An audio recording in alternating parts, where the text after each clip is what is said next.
Welcome to This Week in Hospitality Marketing, the podcast show number 265, with your host, Loren Gray. Hello, everyone, and welcome to Hospitality Marketing, the podcast. I'm your host, Loren Gray, and this is episode number 265. So each week we spend around 20 to 30 minutes sharing the most interesting tools, news, and techniques being used in marketing for the hospitality industry. We also do a quick recap of our weekly live video show, This Week in Hospitality Marketing, which also airs every Friday at 11:30 a.m. Eastern U.S. time. So with that, let's get started. And now, today's new resource tool. So our tools for review this week are a little on the self-inspiration side, and you'll see why as we get into the technique of the week, and that is security tools, password tools. We're at a time of year where we reflect upon what we've done historically, and of course we've had the tragedy of our year this year industry-wide for COVID for 2020, and it has thrown us into a whole disarray as to how we've handled things and what we do for things. But it also has presented some unique issues and problems, one of which is the voids that it has created within our team system and the holes that it presents within our security systems. And for that reason, I'd like to talk about three tools that I'm familiar with firsthand and work with on a regular basis. And I'll talk to you why I'm bringing this up in today's conversation. The first, and I use this for my own personal security, and that is 1password.com, the numeric 1, password.com. I use this between myself and my family to go over and coordinate all of our passwords. We found ourselves repetitively using similar passwords so each of us could log into different accounts that each of us had. It was one of a handful of passwords that we would pick from. Unfortunately, that creates a huge security issue. You can look at any Pinterest platform as to the time it takes for a hacker to cut through word only or word with one number or word with four numbers. It's almost instantaneous how fast they can find a password based on your old addresses, your old passwords they bought off of the dark web, things that you use over and over. So we had worked into a system where a lot of our familiar or regularly used platforms had similar passwords. And then for all the ones that we just touch once in a while or what have you, we would use some password code encryptor, like some jibbly-jish kind of thing. Problem was, and we kept that on the list. Problem was, of course, if anybody got to the list, they would have access to all those things as well. But also all of our really important passwords like phone number, phone systems, and email accounts and so forth were all very, very similar. And that creates a huge issue should you get hacked, because then literally those control systems of your email and your phone, your cell phone and so forth, which is used for authentication and so forth, get out of your hands. And that's very, very, very, very dangerous. So we decided to instead change and use 1Password for everything. We keep a relatively robust 1Password password for our password account that we do try to frequently change. And from that, we go over and then allow for the 1Password to generate passwords using multiple letters, basically 10 units or 10 characters with a combination of capitals, lower cases, numerics, and symbols. And that will make it that most systems take up to 5 years to be able to crack that kind of password. So happy for us in that sense. So that's what we use for our own personal accounts. There is a business version of this, which is why I'm bringing to everyone's attention. You can create a business version of 1Password. It's a very robust system, very good, very user-friendly. However, it's also, it takes some money. I think it's around $50 for the account, and then you pay per user on it. So if you have numbers of people on it, it can get really pricey pretty quick when it comes to that.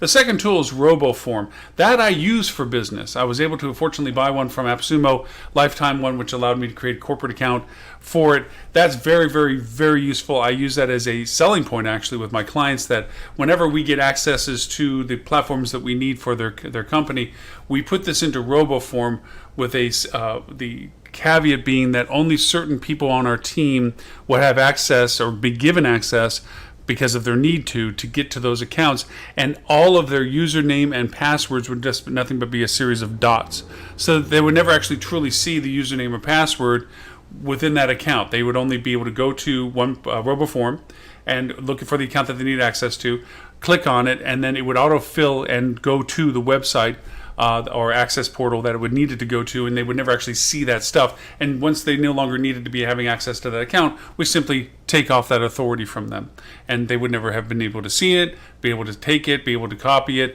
and of course then be restricted in access for it. So Roform is very, very good with that. And similar in line with that, and it's a very well used platform also, is LastPass.com. This one also is great for corporate. It has a lot of value proposition for the same reasons. You can create multiple users, limit their visibility as to what they actually see, and accessibility.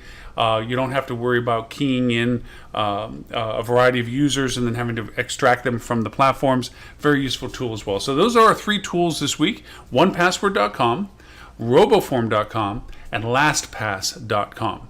And that brings us up to our technique of the week. Now, for this week's hospitality technique. So our technique is securing yourself and your organization against hacks.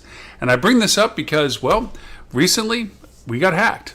At least our Facebook Business Manager account got hacked, and I'll explain a little bit of the details of that. But one of the things that we've learned from this process, as much as we secured ourselves, there are still leaks that we can't control, things that are connected to us via other accounts that we don't control, that influence our accounts, and through our account access, in turn can be damaging to our clients. Case in point, with even double authentication required to log into our Business Manager accounts. We try, and I would highly recommend that you do double authentication on everything. As annoying as it is, or as inconvenient as it is critically important that you create as many thresholds that are allowed to you to increase your security for accessibility.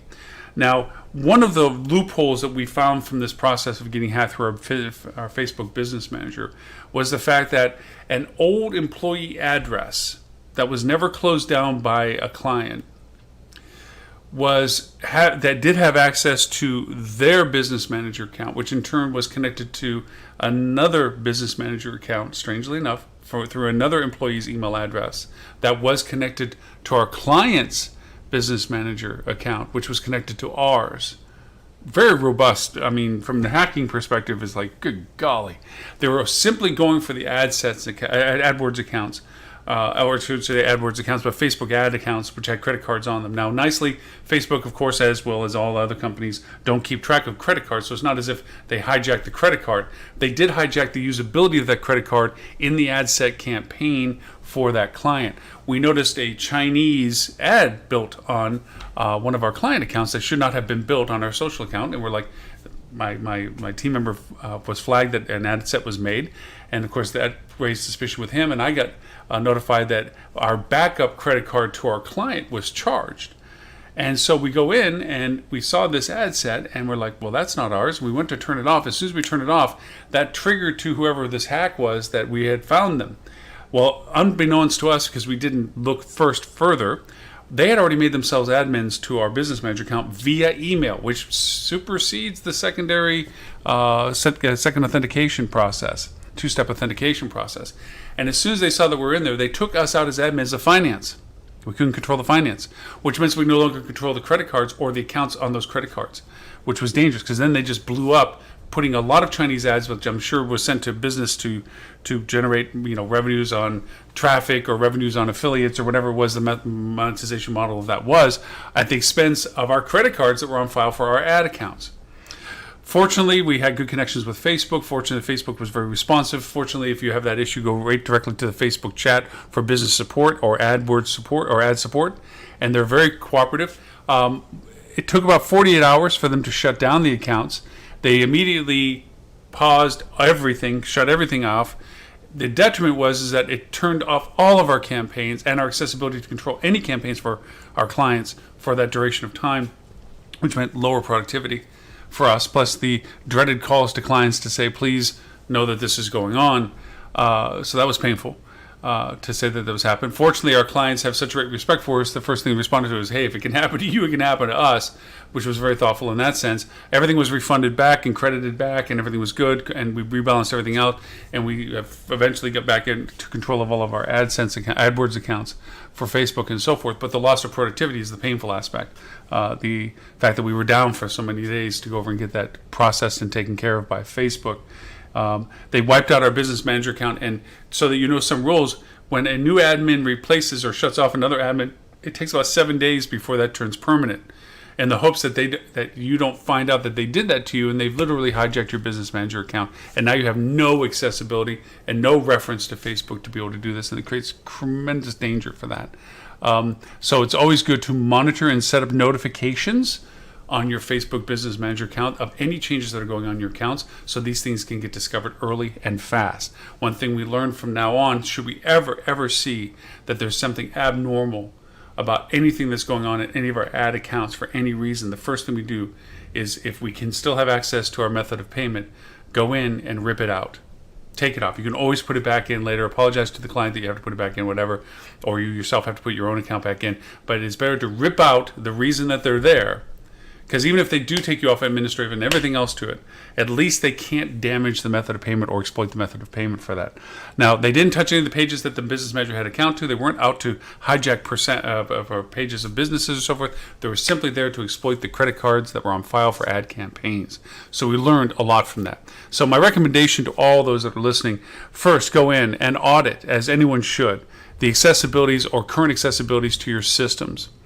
I would first go into anybody that was previous employees or anybody that had email accounts with you and purge or redirect all of those accounts to a catch-all. Catch-all email is literally anything that somebody puts before the @yourwebsitedomain.com. And make sure that goes in there so that there's no verification, authentications, or usabilities of that. I would then next step go in and see accesses to any platform, such as Business Manager, such as ad accounts, such as any of those things that require payments on it, and to see who genuinely has access to that. Now, that might be one step back as to who has access to the master email account. Now, let me explain that. Now, when we set up our accounts, not to have a client give 5 or 10 accesses to each of their accounts because I want each of my team members to have access to it, we provide a universal email address that's used for our clients, and we ask that that email address be added to their access list when it comes time for accessibility to their platforms. And from that one email address, my team members have the ability to go in and log in as that one email address, and then from there go use the password to go in and add and log into whatever they need to log into. We control who has access. We change the password to that email address all the time, especially after anytime we remove somebody or add somebody. Really actually remove them, adding them, but we don't really change it right after they add on, but we try to change it on a persistent basis so that that way we don't run into the rut of also being discovered with a password that's usable. But we use the encryption one for that, and that is also hidden from our users, so they don't actually see the password for Omni. They just know that it's there when they go into our robo form and click onto it to access that email account to go move forward. So there's that. I would also recommend that two-factor authentication always with everything for it.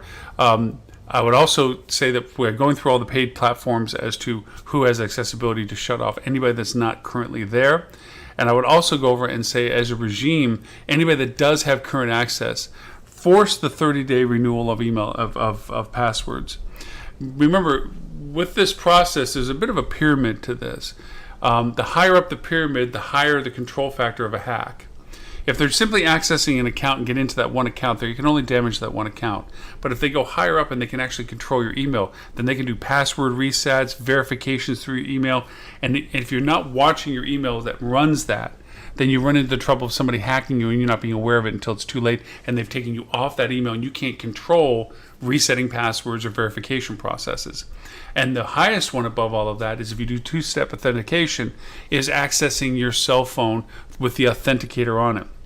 Now, I haven't understood completely why. I mean, to a point I understand, but also I wish there was other ways around it.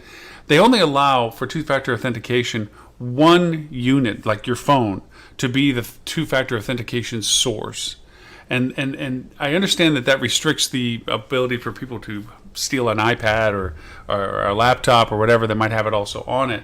But if they get your control of your phone account and can get into your phone and literally change access that you can't verify that it's your phone, to fight the fact that all of a sudden you've lost control of your phone.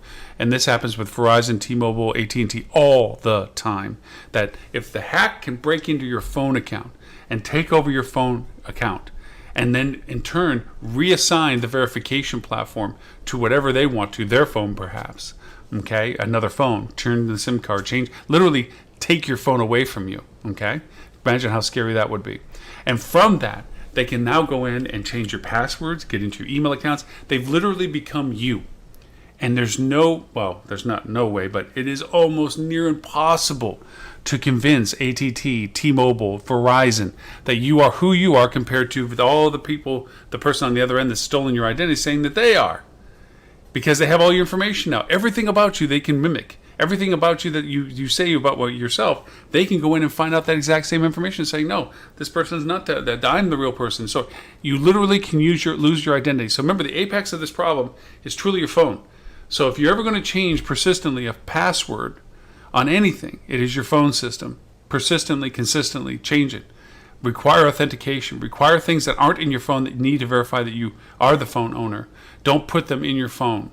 Now, the nice part about these tools I mentioned to you earlier, 1Password, RoboForm, and LastPass, is you can keep it so that unless the person hijacked your phone and that application is on your phone, if they don't have that password to get into it, they can't really dive in, okay, and steal so much more. So don't use the same password for your phone that you use for that, because that's an easy one for them to figure out, okay? Also, try not to use the same password for your emails that you use for a phone. That's an easy one to figure out. All of those things. And also, as a reminder, it's so convenient to save passwords into your browser. Well, as soon as they hijack your email address, they've hijacked your ability to all the passwords that are associated with the browser for that email address. So if you've added that all into your Chrome or Safari or whatever have you, and they get onto your phone, and those are in that phone, okay, then they now have those passwords as well. Even though you may have put them in 1Password and think you're safe, if you've duplicated them on your phone, on your computer or on your browsers, then they have the same accesses, and it really didn't help you. So very dangerous stuff in that sense, and they are out there. They're constantly out there. It's a constant barrage of attack for you. So highly recommend that while we go through this budgeting and also the transition of and looking at the fact that we've transitioned so many of our team members and unfortunately may have had to let a lot of them go and so forth, this is the time. And remember what vendors you still leave connected to your accounts. They may not be your current vendor, and you may not have any, but you may still have left them connected to this. I unfortunately keep reminding my previous clients that I'm not doing anything currently with, because I do things on a demand basis. Take me off your systems. I can always get put back on, but take me off of your systems so that you're limiting your exposure to anybody being able to break into your systems. And you'd be surprised how little of that is actually done. A persistent quarterly audit of your accessibility to all of your platforms is a mandatory requirement of all marketers, all IT people, security people. It's a fact of life now. So there you have it. Securing yourself and your organization against hacks. And now we get into this week's hospitality news that you should know. So we had a great live show as always. We had lots of hosts this week, which was really a pleasant surprise. We have lots of hosts every week, but we had actually 11 talking heads on the screen at one point, which is I didn't think that the platform could actually handle it, but it did. We had 10 co-hosts other than myself, which with us was a first-time talking head co-host, dear friend of mine from many years ago, many years actually, and that is Richard Farrar from Farrar Consulting.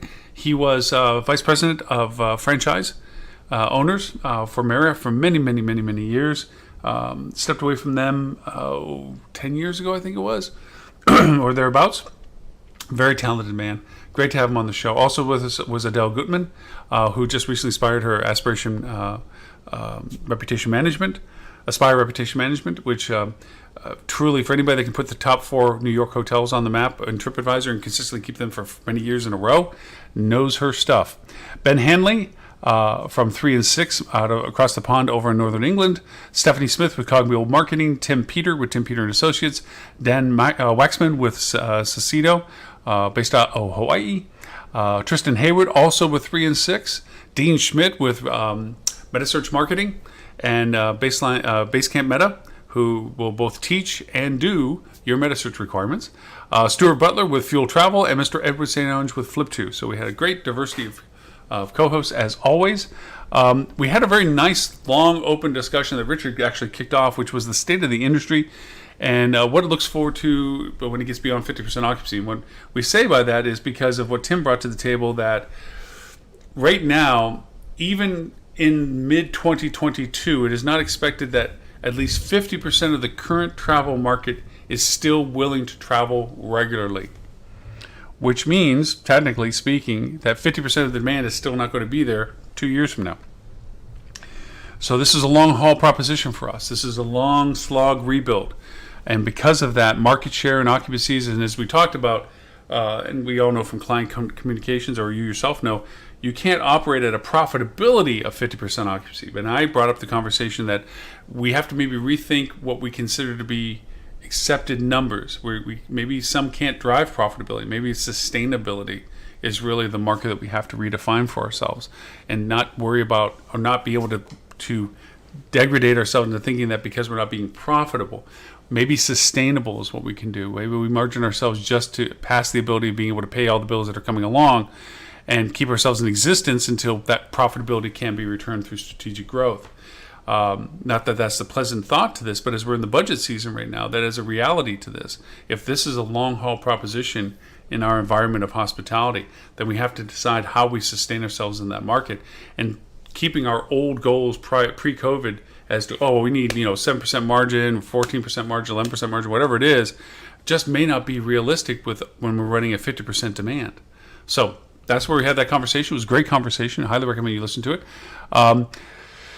We also talked about what the brands are capable to do to help their properties and what they're not doing, what they should be doing. A lot of limitations as to what they are offering and a lot of opportunities of what they could be offering. I've been an outspoken critic of brand. It's apparent by how they're losing hotels, how they're losing trust, and how they're losing market share because of their ineffectiveness, furloughing 40% and up of their entire internal team and not providing service basics to the brands, but to the hotels, but the hotels are still required to pay the same billing and fees and percentages is, to me, convoluted, unfair, and upside down. And that's making a lot of owners and franchisors reevaluate their brand relationship, the value proposition of it in the both short term and long term, and what other options they might be considering to maintain their hotel's operational capability. So we had some good discussion about that. We also talked about how are vacation rentals and Airbnb reflecting their growth compared to hotels' recovery. We had a bit of a split on this as to maybe the overemphasis of Airbnb success compared to what hotels are doing. And I was on the other side, which was Airbnb is highlighting the successes that we as hoteliers should be having. Not that we can do everything that Airbnbers are doing and VRBOs are doing for their inventory. I've recently talked about my experience going into a VRBO up north where we literally picked it because of the fact that we wouldn't be running into a lot of people, elevators and halls and so forth, not there. Isolation, our own kitchen, our capability of having our own space and being able to get out to an area without having to go through a crowd of people or share it with other people was a prerequisite to our first foray out from the house since all this started. This was our first step away, so to speak. We had stayed no place else. We always were around the house. We took little road trips and so forth, but we never stayed overnight anywhere. We would come back that same day. This was our first chance to get away for a few days, and that was our requirement. Well, how can hotels tap into that? There is a 70% plus latent demand to our market. We've already talked about the fact that still, even after a long period of time, 50% of that is still not going to be making regular travel decisions, even though they are interested in it. They don't feel like they're going to be doing something like that. But there is the opportunity to convince people, if you do it well with content and answering questions and truth and honesty and examples and validation, that you can get people to maybe make the decision to come and stay with you. And we're all competing against each other, as terrible as to say, as much as we are competing with the perception of travel and the value of hospitality to the world at this particular point. We also had a really phenomenal point-counterpoint discussion between Dean Schmidt and Stephanie Smith as to about metasearch, the pros and cons. That was because Stephanie released an article, which I don't completely agree with, but she made some very good valid points as to the lack of value for metasearch for brand or any hotels at this particular point, because she was talking about the lack of incremental value to this. And then Dean was very good, being the metasearch expert that he is, on countering what a lot of those points would be. And yes, there is the lack of incrementality to a certain degree, but what you also have to calculate into it is the value of unrealized revenue. Then what I mean by that is the lack of having to pay commissions for third parties and the ability to make presence of direct channel where you weren't before, and that value proposition of those as well. So it was a great discussion of that as well. So the article that I want to talk about was actually not shared by Robert Cole on his fabulously curated list that you have always the ability to sign up for free. Simply go to bit.ly/rockcheetah, all lowercase, no space. And from there, you can sign up for his newsletter that we use as a baseline for our topics and discussions during the week, including our guest co-hosts that come join us. But this article was from OTAinsights.com on their blog, and that was how to forecast with confidence at your hotel. And what I enjoyed about this was it was a nice rational breakdown of being in the budget season that we are, and forecasting being so critical of what it is that you need to be able to do forecasting. Because right now everybody's just shaking their head going, oh, I can't do it. It's not like it was before. You're right, it's not like it was before. And they made that very clear in the article. We used to forecast on let's say a 30-day basis. We would forecast, we'd keep our forecasts up to date with actuals and so forth, but pretty much we would be rolling over forecasts on a weekly basis on a 30-day forward mentality. That doesn't exist anymore. It's almost a daily forecast and daily impacts and daily variances. And they talked about what you need for current market data, past performance data, future performance data. How can you do these things? And one of the key elements that came out of this, and one of the things I would like to add to what it says, it is no longer just revenue software and revenue data that is so important in this forecasting model. You need marketing insights, you need marketing data, you need lead times, discovery windows. I've talked about it many, many times when I was able to tour with HSMA's rocket program in 33 cities around North America, was the convergence of revenue management, marketing, and sales to reflect and share the data that each of them share with a common KPI for common goals is really the solution process that is reality now. It's no longer a discussion point. It's not about what, if, and when. If you're not doing it, you are losing market share. If you're not doing it, you will not stay in market. If you're not doing it, you will not succeed. It is a mandatory requirement of our current industry from now going forward that there is a collaboration, cooperation, and symbiotic relationship between those three entities. And it's a critical component, and this article did a wonderful job of reemphasizing that as well. So the article is OTAinsights.com. With their blog, which is how to forecast with confidence at your hotel. So that's it. That's our news and show review. Remember, you can find us on Google Play, Apple iTunes, iHeartRadio, SoundCloud, Stitcher, Spotify, Pandora, TuneIn. The list is 38 platforms and counting. You can even find us on Amazon Alexa, Google Assistant, and Siri. Just ask to play the Hospitality Marketing Podcast.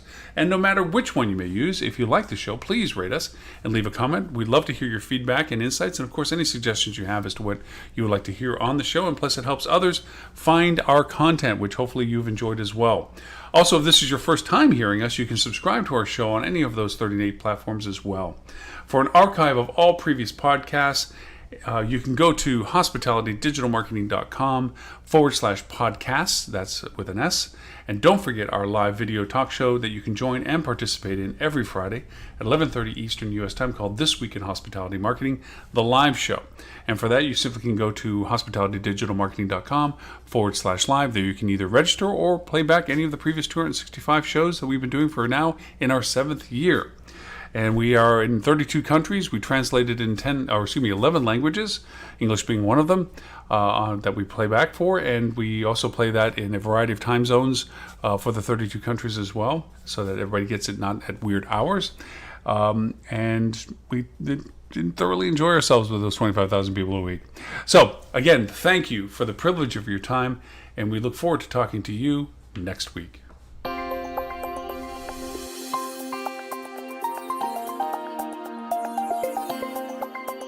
You have been listening to This Week in Hospitality Marketing, the podcast show 265, brought to you by Hospitality Digital Marketing in support of the HSMAI, the Hospitality Sales and Marketing Association International. All rights reserved. Copyright 2020.